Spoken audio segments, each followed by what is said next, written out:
ఓం శ్రీమాత్రే నమః.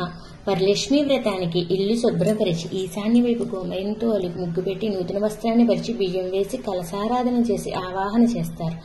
అమ్మవారితో పాటు అయ్యవారిని కూడా ప్రతిష్ఠ చేసి అష్టోత్తర పూజ చేసి అమ్మవారికి ఒక్కరికే కాకుండా అయ్యవారికి అమ్మవారికి ఇద్దరికి కలిసేస్తే అమ్మవారు త్వరగా ప్రసన్నమవుతారు. అంతేకాకుండా ఈ వ్రతంలో తోరానికి కూడా చాలా ప్రాముఖ్యత ఉంది. 9 పేటలతో దారం వేసుకుని 9 ముళ్ళు వేసుకుని తోరగ్రంథి పూజ చేసుకుని పూజ అయిన తర్వాత స్తోత్రంతో చేతికి కట్టుకుని ప్రదక్షిణ నమస్కారాలు చేయండి. తోరగ్రంథి మంత్రం బద్నామి దక్షిణ హస్తే నవసూత్రం శుభప్రదం పుత్ర పౌత్రాభివృద్ధంచ సౌభాగ్యం దేహిమే రమ అనుకుంటూ తోరాన్ని కట్టుకోవాలి. అంతేకాకుండా అమ్మవారికి ప్రతిష్ఠ చేసినప్పుడు అమ్మవారికి ప్రదక్షిణం చేసుకునే వీలుగా ప్రతిష్ఠ చేసి అమ్మవారికి ప్రదక్షిణం చేసుకుని అమ్మవారి ఆశీస్సులు పొందండి.